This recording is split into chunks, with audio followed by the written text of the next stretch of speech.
Assalamualaikum warahmatullahi wabarakatuh. Perkenalkan saya Nade Ilvani dan juga rekan saya Bapak Nur Jayadi dari kelompok 7 Magister Manajemen UNP 2021.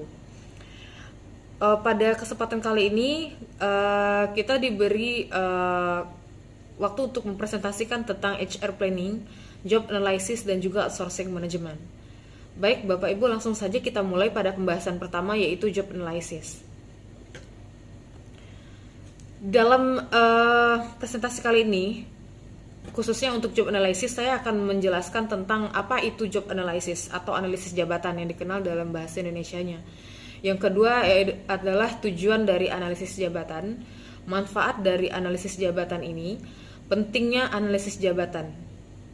Baik Bapak Ibu, untuk pertama kali kita akan bahas apa itu analisis jabatan. Disebutkan bahwa analisis jabatan ini sendiri adalah menganalisis dan mendesain pekerjaan apa saja yang harus dikerjakan, bagaimana mengerjakannya, dan mengapa pekerjaan itu harus dikerjakan. Jadi informasi ini, job analysis ini berisi informasi tertulis mengenai pekerjaan apa yang harus dikerjakan dalam suatu perusahaan agar tujuan perusahaan ini tercapai. Nah, job analysis ini Bapak Ibu merupakan sebuah kegiatan mengumpulkan informasi yang berhubungan dengan suatu jabatan dan juga pekerjaan dengan persyaratan tertentu. Untuk bahasa singkatnya, job analysis ini adalah langkah mengidentifikasi tugas dan juga syarat suatu pekerjaan. Pekerjaan tersebut dijabarkan tentang tugas dan syarat yang harus dilakukan oleh seseorang dalam suatu organisasi. Nah, tentunya untuk bisa mengidentifikasi sebuah tugas harus melakukan pengumpulan data mengenai jabatan ini. Informasi yang diolah dari analisis ini biasanya digunakan untuk kepentingan yang berhubungan dengan sumber daya manusia di suatu organisasi. Nah, selain hal tersebut, analisis jabatan atau yang dikenal juga dengan job analysis ini merupakan sebuah eksplorasi yang sistematis tentang sebuah jabatan dengan melakukan sebuah studi dan juga pencatatan tanggung jawab seperti tugas dan keterampilan yang dimiliki. Untuk poin selanjutnya Bapak Ibu, saya akan menjelaskan tentang tujuan dari analisis jabatan. Ada 6 dari tujuan analisis jabatan ini. Sebenarnya tujuan dari job analysis ini ada berbagai macam. Tujuan inilah yang menjadikan sebuah perusahaan mengharuskan untuk melakukan analisis akan jabatan tersebut. Nah, berikut beberapa tujuan dari job analysis. Yang pertama adalah sebagai faktor penunjang dalam proses manajerial. Sebuah perusahaan tentu harus diatur sedemikian rupa agar mampu berjalan secara efektif. Sebuah proses manajerial ini juga merupakan langkah yang harus dilakukan secara tepat. Nah, untuk bisa mencapai hal tersebut, ini membutuhkan yang namanya analisis akan jabatan Bapak Ibu. Hal ini agar mampu melakukan proses secara cepat dan tepat. Proses manajerial ini memerlukan sebuah tahap yang menjadikan seorang manajer harus jeli dalam memahami karyawannya. Khususnya ini manajer SDM. Dengan analisis ini, seseorang akan dengan mudah ditempatkan pada posisi yang sesuai. Nah, yang kedua, tujuan dari analisis jabatan ini adalah sebagai sarana proses rekrutmen. Ketika perusahaan hendak melakukan sebuah penyegaran karyawan, tentu mengharuskan untuk melakukan rekrutmen. Nah, hal ini bertujuan untuk menentukan seperti apa sih orang yang hendak menduduki jabatan dalam pekerjaan perusahaan tersebut. Adanya analisis ini akan mampu untuk menunjukkan sebuah kualifikasi dan juga keterampilan yang ada. Nah, bahkan tidak hanya itu saja, emosional seseorang serta keahlian pribadi dalam melakukan sebuah pekerjaan juga bisa tampak ketika melakukan analisis ini. Tentunya perusahaan bisa mendapatkan seseorang yang tepat dalam mengisi posisi yang ada. Sebagai contoh Bapak Ibu, dalam posisi pelayanan, customer service, orang yang duduk di posisi ini tentunya harus orang yang ramah, yang bisa melayani setiap orang yang akan berhubungan dengan perusahaan. Makanya customer service ini menjadi penentu atau sebagai wajah dari suatu perusahaan ini. Makanya untuk orang yang didudukan di posisi ini haruslah orang yang tepat. Nah, untuk tujuan dari analisis jabatan yang ketiga adalah mengetahui kinerja karyawan. Kinerja seorang karyawan akan berimbas pada keefektifan kegiatan sebuah perusahaan. Dengan adanya analisis ini, perusahaan akan mampu untuk memeriksa apakah tujuan dan juga sasaran yang ada para karyawan sudah tercapai. Hal tersebut biasanya dikarenakan job analysis membantu dalam menentukan standar suatu pekerjaan. Tentunya, seluruh kinerja karyawan akan lebih mudah diukur dan juga dinilai sesuai dengan standar yang ada. Tujuan keempat dari analisis jabatan yaitu adanya manajemen kompensasi.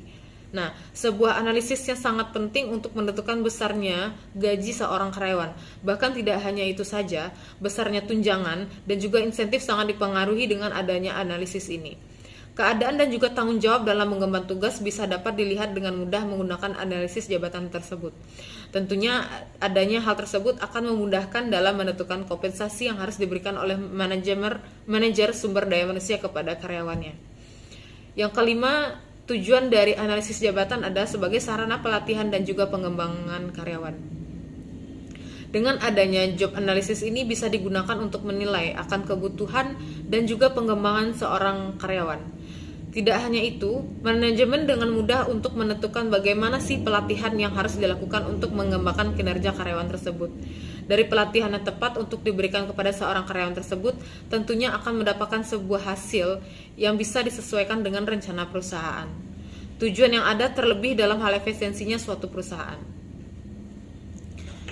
Seperti contohnya Bapak Ibu, untuk posisi satuan pengamanan atau yang kita kenal sebagai SAPAM. Nah, ini untuk pengembangan terkait teknologi itu tidak semua posisi diterapkan untuk pengembangan IT.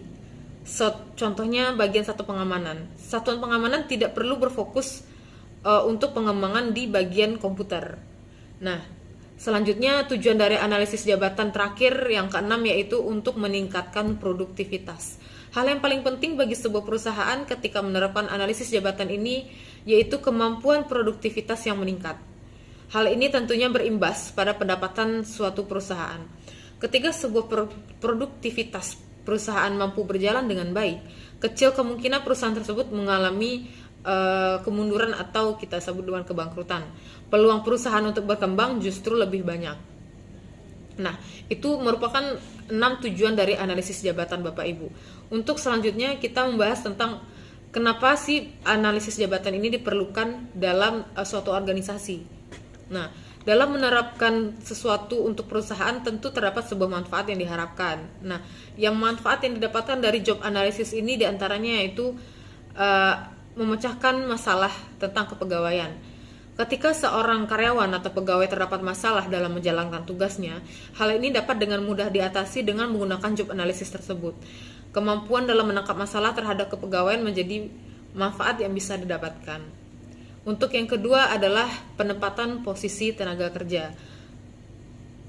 Manfaat job analysis ini sebuah analisis yang digunakan mampu menangkap posisi seperti apa yang tepat untuk seorang karyawan. Adanya kesesuaian antara keterampilan, kemampuan akan menjadi langkah yang tepat bagi perusahaan dalam menempatkan seorang karyawan. Nah, misal untuk dalam pelayanan, seorang itu harus mampu menguasai Microsoft Office. Haruslah orang yang ramah. Nah, orang yang berada dalam posisi ini haruslah yang mampu dalam mengerjakan pekerjaannya nanti. Nah, makanya di sini diperlukan adalah adanya job analysis untuk penempatan posisi tenaga kerja. Yang ketiga sebagai sarana promosi jabatan. Nah, sebuah promosi jabatan terkadang perlu untuk meningkatkan skill karyawan. Dengan adanya analisis ini akan mampu memilih seseorang yang tepat untuk melakukan promosi jabatan. Hal ini berimbas pada tanggung jawab yang hendak diberikan kepada karyawan tersebut. Untuk manfaat terakhir dari analisis jabatan adalah pembenahan organisasi. Nah, ketika terdapat sebuah kekurangan dalam sebuah organisasi dan adanya informasi yang diberikan dari analisis jabatan ini sebenarnya bisa digunakan sebagai syarat pembenahan. Nah, hal ini akan menjadi keuntungan bagi perusahaan karena bisa memberikan sebuah kebijakan yang baru. Nah, sebagai kesimpulan Bapak Ibu, penempatan seseorang untuk jabatan tertentu memerlukan analisa yang mendalam. Jika kita salah dalam menempatkan seseorang tidak pada kapabilitasnya, bisa dipastikan bahwa sebuah perusahaan tidak akan berjalan optimal. Nah, misalnya adalah ketika kita mencari angkutan atau admin keuangan. Nah, ada hal-hal penting harus kita perhatikan agar sesuai dengan apa yang perusahaan harapkan. Oke, baik Bapak Ibu, itu terkait dengan job analysis. Untuk selanjutnya kita akan membahas tentang HR planning atau yang biasa kita sebut dengan perencanaan sumber daya manusia. Nah, apa itu perencanaan sumber daya manusia? Nah, perencanaan sumber daya manusia adalah proses sistematik untuk meramalkan kebutuhan pegawai, dalam kata lain itu demand, dan ketersediaan, dalam kata lain itu supply, pada masa yang akan datang, baik jumlah maupun jenisnya, sehingga Departemen SDM dapat merencanakan rekrutmen, seleksi, pelatihan, dan aktivitas yang lain dengan baik. Nah, perencanaan SDM itu sendiri juga merupakan proses perencanaan yang sistematis untuk memaksimalkan sumber daya manusia sebagai aset utama perusahaan. Nah, untuk selanjutnya itu apa tujuan dari perencanaan sumber daya manusia ini? Yaitu yang pertama kita bisa memperbaiki pemanfaatan sumber daya manusia. Yang kedua, kita dapat menyesuaikan aktivitas sumber daya manusia dan kebutuhan di masa depan secara efisien. Nah, yang ketiga, kita juga mampu meningkatkan efisiensi dalam menarik pegawai yang baru. Nah, 4, itu melengkapi informasi sumber daya manusia yang dapat membantu kegiatan SDM dan unit organisasi lain. Nah, perencanaan SDM ini pada dasarnya didasari oleh supply dan demand dalam konteks SDM perusahaan. Perencanaan SDM ini juga bisa membantu Human Resource Manager untuk mengantisipasi kebutuhan tenaga kerja dengan berbagai kualifikasi di kemudian hari. Dan juga manajer nanti juga bisa bekerja secara proaktif dalam menemukan kandidat yang sesuai. Nah, sesuai dengan tujuan masing-masing perusahaan, perencanaan SDM memungkinkan manajer untuk mengidentifikasi, memilih, dan mengembangkan kompetensi atau tenaga kerja yang dibutuhkan oleh perusahaan. Nah, selanjutnya Bapak Ibu, proses dari perencanaan SDM itu sendiri ada 4 tahapan. Yang pertama itu persediaan tenaga kerja saat ini. Nah, langkah paling awal yang bisa dilakukan dalam memulai perencanaan SDM yaitu menilai ketersediaan sumber daya manusia yang ada di perusahaan. Penilaian ini termasuk studi komprehensif dari berbagai aspek SDM seperti jumlah, skill, kompetensi, kualifikasi, pengalaman, usia, jabatan, kinerja, kompensasi, dan lain sebagainya. Nah, dalam tahap ini, manajer juga bisa melakukan wawancara dengan manajer tim untuk memahami tantangan dari sisi SDM yang sedang dihadapi, serta kualifikasi yang dirasa penting untuk dimiliki oleh karyawan tim tersebut. Nah, proses atau tahapan yang kedua untuk perencanaan SDM ini adalah kebutuhan SDM di masa mendatang. Untuk langkah selanjutnya yaitu kita menganalisa kebutuhan tenaga kerja di masa mendatang. Nah, dalam langkah ini berbagai variabel seperti pengurangan SDM, lowongan yang akan dibuka, promosi jabatan, mutasi karyawan, dan lain sebagainya ini perlu dimasukkan ke dalam pertimbangan. Nah, selain itu, variabel tidak terduga seperti pengunduran diri dari karyawan serta pemecatan juga perlu dijadikan bahan pertimbangan dalam analisa. Nah, untuk tahapan ketiga kita dalam perencanaan SDM ini adalah perkiraan permintaan SDM. Nah, kemudian manajer bisa mencocokkan tenaga kerja yang ada saat ini dengan perkiraan kebutuhan tenaga kerja di kemudian hari dan membuat demand forecast atau itu perkiraan permintaan. Dalam langkah ini penting juga untuk mengetahui strategi dan objektif perusahaan dalam jangka panjang agar perkiraan permintaan bisa sesuai untuk memenuhi kebutuhan perusahaan. Nah, yang keempat yaitu strategi dan implementasi perencanaan pencarian SDM. Nah, setelah mengetahui kekurangan yang dibutuhkan dari evaluasi supply dan demand SDM, manajer bisa mengembangkan strategi berdasarkan perkiraan permintaan SDM yang sudah dibuat. Strategi yang dibuat tentunya harus bisa memberikan solusi bagi kekurangan masalah SDM di perusahaan tersebut. Nah, manajer bisa melakukan relokasi, rekrutmen, outsourcing yang akan kita bahas nanti, pelatihan, manajemen SDM, hingga melakukan perubahan kebijakan terkait SDM. Nah, perusahaan juga bisa menggunakan jasa konsultan untuk meminimalisir reaksi negatif. Nah, terutama mengenai masalah hukum dan legal. Misal, ada suatu karyawan yang akan dikontrak oleh perusahaan ini. Nah, isi dari kontrak tersebut haruslah sudah difikirkan lagi oleh perusahaan bagaimana dampak dari kontrak tersebut jika pegawai ini mengundurkan diri atau jika kita memecat karyawan ini. Nah, itu juga masuk dalam proses perencanaan SDM agar nantinya kita tidak terjebak di situasi yang merugikan perusahaan. Nah, untuk selanjutnya Bapak Ibu, faktor penimbang yang seperti maksudnya faktor yang perlu dipertimbangkan dalam perencanaan SDM itu ada 3. Yang pertama adalah growth atau yang biasa kita sebut dengan pertumbuhan. Nah, beda perusahaan beda juga tingkat pertumbuhannya. Nah, dalam melakukan perencanaan SDM, penting juga bagi para manajer untuk mempertimbangkan faktor pertumbuhan finansial dan kebutuhan perusahaan. Nah, apakah perusahaan memiliki budget? Apakah perusahaan akan melakukan ekspansi dan membutuhkan banyak SDM? Nah, untuk misal di saat pandemi sekarang ini, mahasiswa melakukan kegiatan atau universitas atau institusi melakukan kegiatan secara daring. Nah, ada beberapa kampus yang mengalami penurunan pada jumlah mahasiswanya. Nah, ini juga harus dipertimbangkan dalam perencanaan SDM ke depan.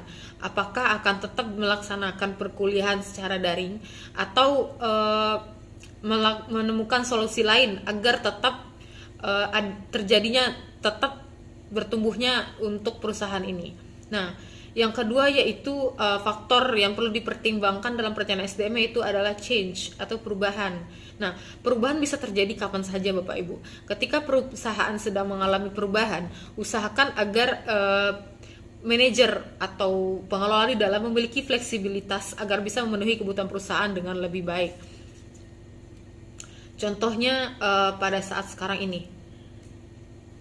Pada saat sekarang ini dalam masa pandemi banyak yang terdampak, banyak perusahaan yang mengubah mapping dari pekerjaan yang sudah ada di dalam perusahaannya itu sendiri. Contohnya dulu Bapak Ibu seperti ya perusahaan, oke, kita ambil contoh kampus. Nah, sekarang terjadinya penurunan jumlah mahasiswa. Dengan adanya perubahan seperti pandemi sekarang, perusahaan atau kampus ini harus mampu beradaptasi dengan lingkungan yang baru sekarang. Nah, makanya mereka harus bisa seperti mengadopsi Zoom meeting untuk mengadakan perkuliahan atau Google Meeting. Nah, untuk selanjutnya yang menjadi faktor penimbang dalam perencanaan SDM yaitu teknologi. Nah, di era yang didominasi oleh teknologi ini, penting bagi manajer untuk memahami pentingnya fungsi dan peran teknologi dalam operasional perusahaan. Jika diperlukan, manajer juga bisa merencanakan pelatihan untuk karyawan, mempelajari fitur ataupun perangkat yang digunakan dalam perusahaan. Nah, jadi kesimpulannya Bapak Ibu, perencanaan SDM yang dilakukan dengan baik akan bisa membantu manajer memenuhi kebutuhan tenaga kerja perusahaan, baik dari itu aspek skill, kemampuan, kualifikasi, serta jumlah yang memadai. Dalam prosesnya, manajer bisa juga memanfaatkan platform online seperti Zoom Meeting dan lain-lain di dalam situasi new normal kali ini. Nah, semua serba dituntut untuk bisa menggunakan teknologi. Nah, selanjutnya itu adalah tentang outsourcing manajemen Bapak Ibu. Untuk outsourcing manajemen sendiri akan dijelaskan oleh Bapak Nurjayadi. Kepada Bapak Nurjayadi, dipersilakan. Baik, terima kasih Ibu Nadia Ilvani. Saya akan melanjutkan presentasi selanjutnya yang berjudul outsourcing. Apa itu outsourcing? Menurut Husni, outsourcing adalah pemanfaatan tenaga kerja untuk memproduksi atau melaksanakan suatu pekerjaan oleh suatu perusahaan melalui perusahaan penyedia tenaga kerja. Sedangkan menurut Tunggal, outsourcing adalah pemindahan atau pendelegasian beberapa proses bisnis kepada suatu badan penyedia jasa, di mana badan penyedia jasa tersebut melakukan proses administrasi dan manajemen berdasarkan definisi serta kriteria yang telah disepakati oleh para pihak. Jadi, outsourcing adalah pemanfaatan atau penggunaan tenaga kerja dengan cara pendelegasian atau pemindahan tugas dan tanggung jawab pekerjaan atau kegiatan perusahaan dari suatu perusahaan yang tadinya dikelola sendiri kepada perusahaan lain sebagai penyedia tenaga kerja dalam bentuk ikatan kontrak kerjasama. Selanjutnya, gambaran kerja outsourcing. Outsourcing terjadi ketika ada perusahaan pengguna dan perusahaan penyedia jasa outsourcing atau vendor, dan ada juga tenaga kerja outsourcingnya. Di sini perusahaan penyedia jasa dia menyeleksi seluruh tenaga kerja outsourcing sesuai dengan keahlian dan bidangnya masing-masing, yang mana nanti akan diperkerjakan oleh perusahaan pengguna. Jadi di sini perusahaan penyedia dengan tenaga kerja outsourcing melakukan perjanjian kerja. Kemudian perusahaan pengguna ini akan melakukan permintaan sesuai kebutuhan di perusahaan mereka kepada perusahaan penyedia tenaga kerja outsourcing ini. Dan kemudian perusahaan penyedia tenaga kerja outsourcing ini akan memilih tenaga kerjanya yang sesuai dengan kebutuhan perusahaan pengguna, dan dia akan mengirimkannya ke perusahaan pengguna. Jadi perusahaan pengguna dan perusahaan penyedia jasa melakukan kontrak outsourcing, di mana tenaga kerja outsourcing bekerja di perusahaan pengguna dan perusahaan pengguna akan membayar kepada perusahaan penyedia, dan perusahaan penyedia akan membayar tenaga kerja outsourcingnya, sehingga tenaga kerja bertanggung jawab kepada perusahaan penyedia jasa dan perusahaan penyedia jasa outsourcing bertanggung jawab kepada perusahaan pengguna jasa outsourcing. Baik, selanjutnya alasan atau manfaat bagi perusahaan melakukan outsourcing.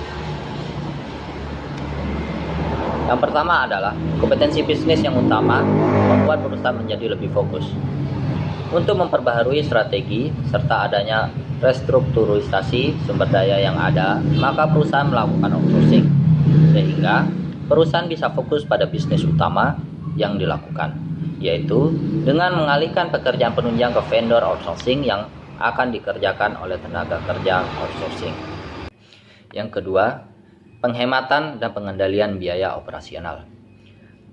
Saat perusahaan mengolah SDM secara mandiri, artinya memiliki pembiayaan yang lebih besar dibandingkan dengan perusahaan yang menyerahkan pengelola SDM tersebut ke vendor outsourcing.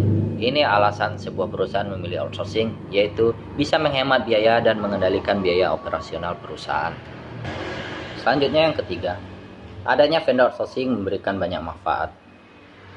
Kemampuan vendor untuk mengelola berasal dari pengalaman serta jasa penyedia dan pengelolaan SDM untuk berbagai macam perusahaan. Vendor outsourcing sendiri memang fokus pada bisnis intinya yang berhubungan dengan SDM. Oleh karena itu, kemampuan dan sumber daya vendor jauh lebih baik dari perusahaan. Dengan melakukan kerjasama antara perusahaan dan vendor, maka perusahaan bisa memanfaatkan situasi ini guna mendapatkan SDM yang dibutuhkan perusahaan. Yang keempat, perampingan perusahaan dan lebih gesit pada respon pasar.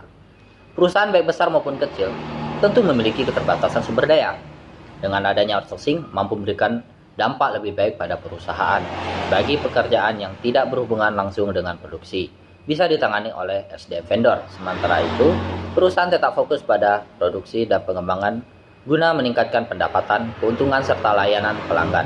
Sehingga saat produksi semakin tinggi, maka perusahaan bisa lebih gesit untuk memenuhi respon pasar. Yang kelima, berkurangnya risiko. Dengan adanya outsourcing, maka perusahaan sangat terbantu fokus pada karyawan perusahaan yang sedikit dipekerjakannya.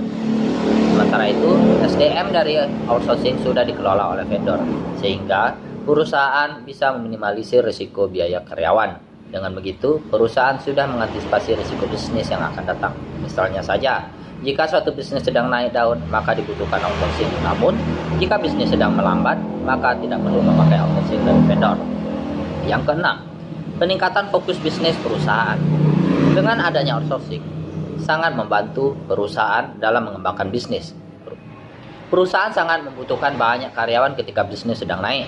Namun, guna menekan kos, digunakan tenaga outsourcing.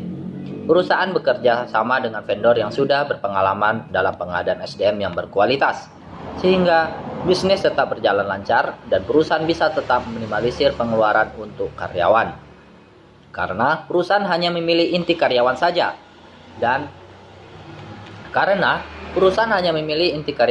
dalam pengembangan usaha yang sedang dijalankan.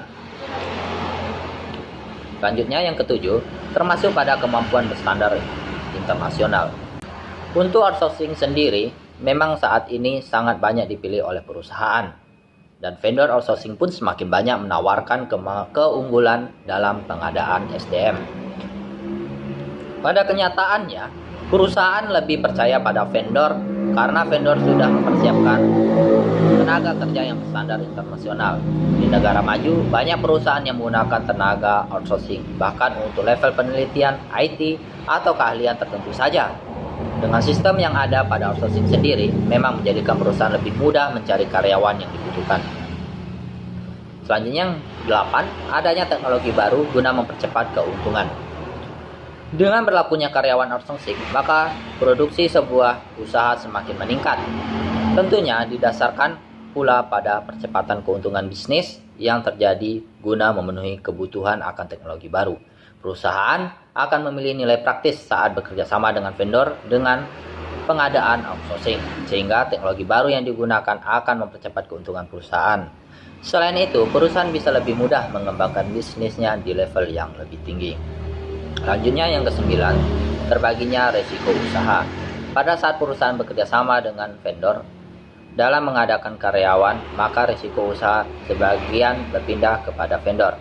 Karena karyawan yang berada di bawah vendor tentu menjadi tanggung jawab vendor.